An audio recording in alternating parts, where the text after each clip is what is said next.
Bien, bonjour à tous, bienvenue dans ce nouveau call hebdo dans lequel nous allons parler du portefeuille Horizon Income. En l'occurrence, on va commenter ce qui s'est passé lors de la semaine 32, qui couvrait donc la période du 3 au 7 février pardon, 2025. C'est l'objet de la newsletter numéro 32 que vous avez reçue dans votre mailbox le week-end dernier. Alors, c'est parti. Je vais un petit peu sur les nouveautés. Alors, ce slide n'est pas totalement nouveau, simplement je l'ai simplifié. Je n'ai laissé que le portefeuille de base, euh, qu'on voit donc ici sur l'histogramme en bleu, le orange étant l'objectif à atteindre. Donc, le portefeuille de base, je vous rappelle, investissement de départ 100 000 $, versement annuel complémentaire de 2 400 $ par an. Ça fait 200 $ par mois. Les dividendes sont réinvestis pendant 20 ans. Donc, l'horizon temporel de ce portefeuille, c'est 20 ans. Et en année 21, on commence à consommer les dividendes qui sont produits, donc à profiter du revenu produit par ce portefeuille. Le taux d'imposition des dividendes, il est de 15%, et l'objectif, c'est d'arriver en année 21, après 20 ans, donc en année 21, donc si on commence aujourd'hui en 2046, avec un revenu mensuel après impôt d'au moins 4 000 $. Donc, l'objectif en question de 4 000 $, on le voit ici, c'est donc l'histogramme orange. Et en bleu, c'est notre navigation actuelle, c'est la situation courante. On est au-dessus, on est à 4 042. Donc, pour faire des simulations en changeant des hypothèses de départ, vous cliquez ici. Et j'ai rajouté cette feuille dans les annexes de la présentation. Vous retrouvez toujours donc l'horizon temporel. C'est sous forme de tableau pour pouvoir couvrir plus de situations. Donc, on va de 1, les 12 prochains mois, jusqu'à après 40 ans.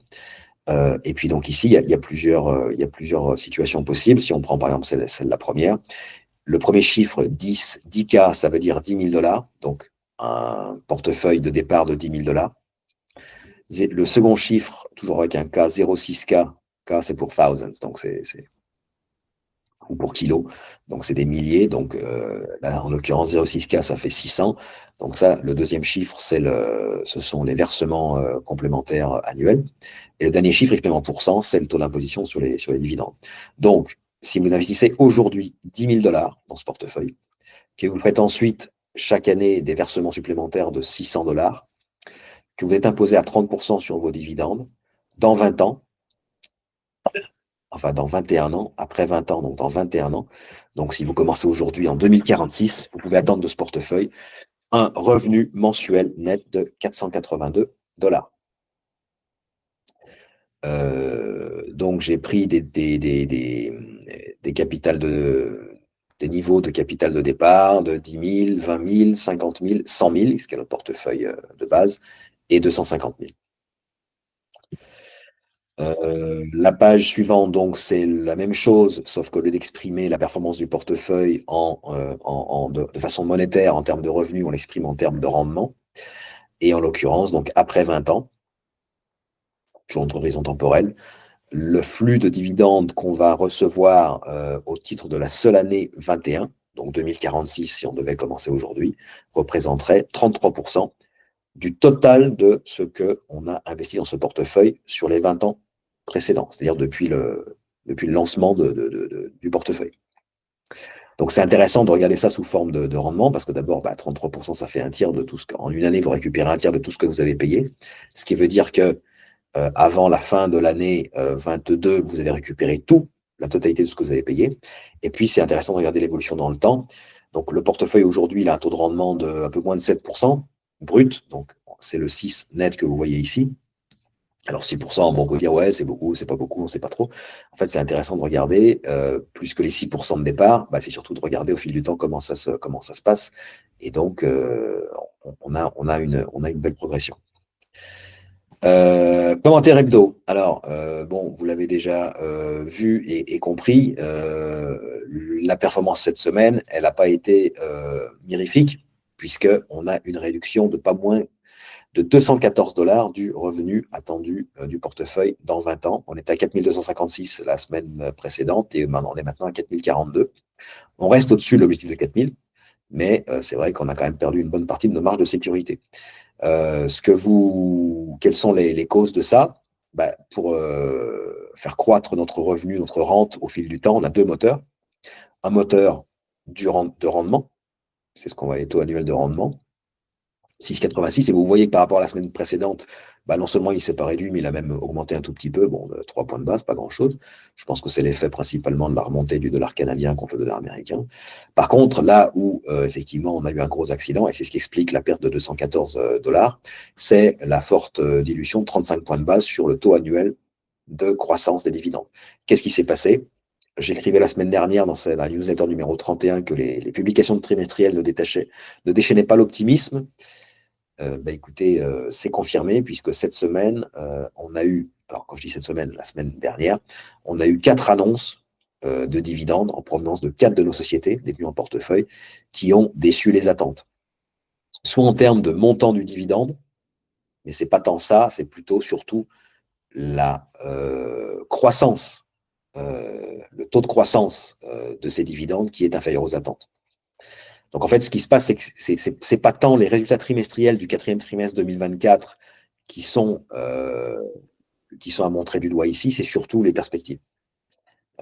C'est parce que les entreprises voient un petit peu un assombrissement de leurs perspectives sur les prochains trimestres, peut-être les prochaines années, ça dépend de la visibilité de chacune, que ces sociétés ralentissent un petit peu la croissance prévue de leurs dividendes.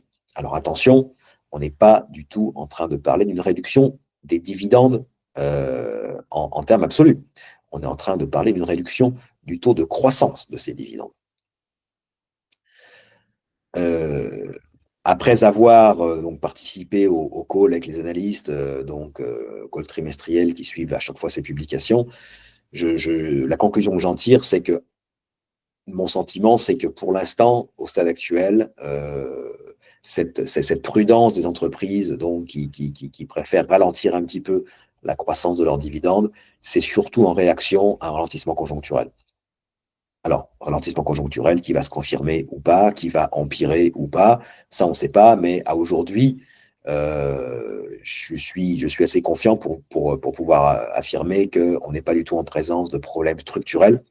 D'ailleurs, ça serait quand même assez étonnant qu'on ait sur 4 sociétés au même moment des problèmes structurels, parce que les problèmes structurels, le problème c'est que tôt ou tard, ça entraîne une réduction structurelle du dividende, et là du montant du dividende, pas de sa croissance, du montant.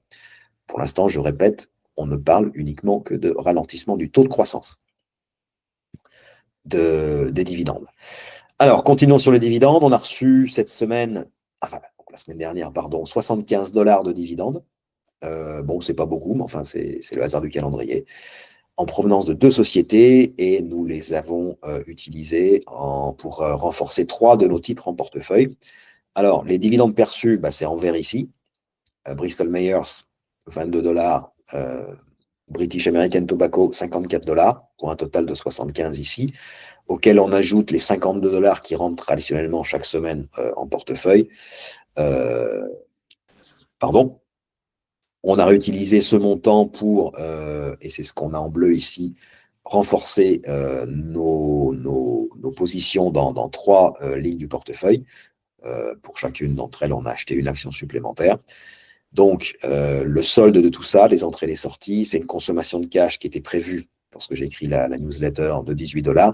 Ces opérations, donc les 3 renforcements ici en bleu, ont été passés hier, lundi, en clôture, comme d'habitude, et donc se sont soldés par une absorption de cash de seulement 17 $ au lieu des 18 attendus. Donc, je reviens à ma newsletter. Donc, impact sur le portefeuille. En termes de qualité, il n'y a pas d'impact. Vous le voyez ici.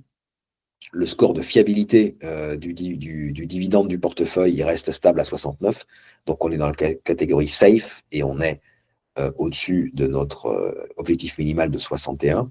Même chose en ce qui concerne le credit rating de S&P. 67, on reste à 67%. Qu'est-ce que ça veut dire? Ça veut dire qu'on a 2/3 du portefeuille qui est raté investment grade par Standard & Poor's, c'est-à-dire qualité de crédit au moins 3B- et au-dessus. Revenu et variation du portefeuille du revenu. Bon, ça, on en a déjà parlé. Malheureusement, voilà, moins 214 $. Le rendement, on en a parlé aussi. Valeur attendue du portefeuille après 20 ans, estimée à un petit peu moins de 900 000 $. Évidemment, à partir du moment où le moteur de la croissance ralentit, la valeur attendue du portefeuille dans 20 ans, elle ralentit aussi. On était un peu plus de 900 000 $ la semaine dernière. Maintenant, on est passé un petit peu en dessous. Qu'est-ce que ça signifie? Ça signifie que sur 20 ans, puisqu'on part de 100 000 $, on a une performance moyenne annuelle avant impôt de 10,9%. Je précise avant impôt parce qu'en fait, la semaine dernière, je vous avais annoncé un chiffre ici qui était plus petit, parce que la semaine dernière, je vous donnais le chiffre après impôt. Mais à partir du moment où j'utilise ce chiffre pour le comparer à celui de la performance du marché, qui bien évidemment, performance du marché est hors impôt, il faut que je raisonne aussi avant impôt pour notre portefeuille. Donc, performance moyenne annuelle attendue de notre portefeuille sur les 20 prochaines années de 10,9% en moyenne, sur la base des données actuelles, c'est-à-dire un taux de rendement de 6,86, un taux de croissance des dividendes attendu à 4,02 par an, à comparer avec une performance de très long terme sur 100 ans à peu près du S&P, Total Return, de un peu moins de 10%, 9,8% par an. Donc, si tout se passe comme prévu, la valeur de notre portefeuille devrait monter en moyenne de 11% par an sur les 20 prochaines années. Alors que si le S&P fait sur les 20 prochaines années la même chose que ce qu'il a fait sur les 100 dernières, lui progressera de un peu moins de 10. Donc, on pourrait battre l'indice de plus d'un point par an. Pourquoi est-ce que je dis cela? Parce que c'est pour affirmer que non, le dividend investing ne pénalise pas la performance de votre portefeuille, comme on l'entend trop souvent. Oui, mais vous focalisez sur les dividendes, donc la valeur du portefeuille, elle est laissée à l'écart, le portefeuille sous-performe, sa valeur ne va pas s'apprécier au fil du temps comme il pourrait. Nous, selon les estimations actuelles, on est en mesure de pouvoir de surperformer le S&P à hauteur de 1 point par an sur les 20 prochaines années. Je finis avec la performance du portefeuille et du marché.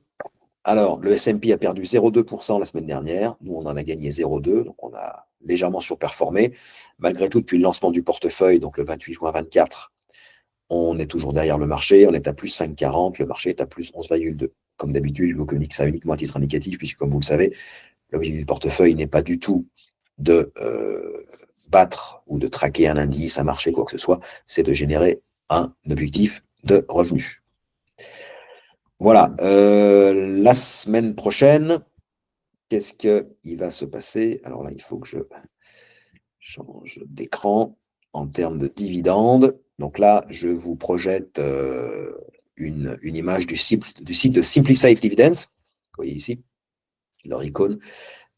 C'est notre partenaire, hein, donc c'est ce qu'on utilise pour la recherche sur les sociétés détenues en portefeuille. C'est ceux qui nous donnent le score de fiabilité du portefeuille, les 69 catégories safe dont je parlais tout à l'heure. Et puis, ils ont un outil qui est assez intéressant, c'est qu'en fait, ils nous donnent effectivement, jour par jour, le revenu attendu de ce portefeuille, donc les dividendes qu'on va toucher de nos titres. Et donc, pour la semaine en cours, donc aujourd'hui, on est le 11 février, vous voyez que vendredi, on va toucher 61 $ de dividendes en provenance de EPD. Alors, 61 $, ça c'est brut d'impôt. Nous, on est imposé à 15%, donc ça fait 52. Ça fait 52 $ attendus. EPD, c'est une société américaine de midstream. Donc, c'est-à-dire que c'est une société qui possède et qui gère des infrastructures de transport, de distribution et de stockage d'hydrocarbures, gaz naturel, LPG et pétrole. Voilà. Vous voyez aussi que sur les 2 prochaines semaines, on va être assez pauvre en dividendes encaissés. C'est le hasard du calendrier. Par contre, vous voyez que dès qu'on va passer au mois de mars, les 2 premières semaines du mois de mars vont être beaucoup plus riches. Voilà, donc ça, c'est pour les dividendes attendus cette semaine. Évidemment, la réduction du revenu attendu sur le portefeuille de 214 dollars cette semaine est quand même assez massive. Donc, je vais faire quelques arbitrages dans le portefeuille cette semaine, arbitrages dont vous prendrez connaissance dans la newsletter que je vous enverrai ce week-end, et lesquels arbitrages seront passés sur le marché le lundi successif en clôture, de façon à ce que vous puissiez les répliquer. L'idée étant de reconstituer un petit peu une marge de sécurité au-dessus des 4000. On est encore à 4042, donc on est au-dessus de 4000, mais on n'est pas on n'a plus la marge de sécurité qu'on avait quand on naviguait à 4200, 4250. Donc, je vais essayer de nous faire repasser au moins au-dessus de 4100. On va voir si c'est ce qu'il est possible de faire. De façon aussi à, puisqu'on est encore, la période des trimestriels est encore en cours, et que il n'est pas à exclure qu'on ait cette semaine encore de nouvelles annonces de dividendes et qu'on puisse de nouveau avoir des déceptions. Si on avait d'autres valeurs sur lesquelles on avait des révisions à la baisse des taux de croissance, bien évidemment, là, on risquerait de passer sous les 4000. Ce qui n'a rien de dramatique. D'abord parce que on le sait ça en temps réel. Donc, on n'est pas dans un système où vous investissez pendant 20 ans et puis en année 19, donc une année avant la fin, vous apercevez, ah bah zut, j'ai pas assez d'argent, en fait, non, non, on va pas pouvoir partir avec l'argent qu'on avait prévu. Là, c'est pas du tout le cas, puisque on sait en temps réel ce qui se passe. On a un GPS en temps réel qui nous indique notre position, et donc qui nous dit si on est sur une trajectoire qui est cohérente avec l'atteinte de l'objectif, donc au moins 4000. Donc ça, c'est le premier point, donc un système d'alerte en temps réel, et puis on a accès donc à l'ensemble du marché pour nous permettre de faire des arbitrages de façon à faire remonter un petit peu ce niveau de revenu attendu. Alors, ce n'est pas des arbitrages qui sont très très faciles, parce que comme je l'ai dit, je l'ai écrit déjà depuis plusieurs semaines, le marché est quand même assez cher, les valorisations sont tirées, ce qui veut dire qu'il n'est pas aisé de trouver des valeurs de qualité, puisqu'évidemment, avant toute considération, il nous faut des valeurs de qualité dans ce portefeuille pour que les dividendes soient fiables. Parce que si les dividendes ne sont pas fiables, c'est-à-dire que notre revenu n'est pas fiable, donc ça ne sert à rien. Donc, trouver des dividendes des entreprises de qualité qui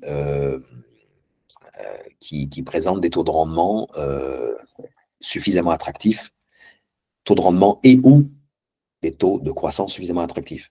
Mais vous comprenez bien que, vu ce qui s'est passé cette semaine, avec clairement une déception qui a touché le moteur de la croissance, pas celui du rendement, j'ai plutôt tendance, pour éviter des déconvenues ultérieures, à vouloir privilégier le moteur du rendement par rapport à celui de la croissance. Mais j'y travaille cette semaine, je suis en train d'y travailler, et je vais voir un petit peu ce qui est disponible sur le marché. Vous en saurez plus, donc vous serez informé de toutes ces modifications. Enfin, toutes ces modifications, il ne va pas y en avoir beaucoup, mais de cet arbitrage et de son impact attendu sur le portefeuille. C'est le plus important. Là aussi, en temps réel, on a une alerte en temps réel, non seulement pour nous dire qu'on est sorti de la route orthodromique ou de la route idéale, mais une fois qu'on change la route, on sait aussi en temps réel si on est revenu sur une route qui est cohérente avec l'atteinte de notre objectif. Voilà, je crois que c'est tout ce que je voulais vous dire cette semaine. Je vous remercie de votre attention, vous souhaite une excellente semaine et vous dis donc dans votre mailbox ce week-end, samedi ou dimanche, avec la newsletter numéro 33. Et puis, on se reparle mardi prochain pour faire le point hebdo. Bonne semaine, merci, à bientôt.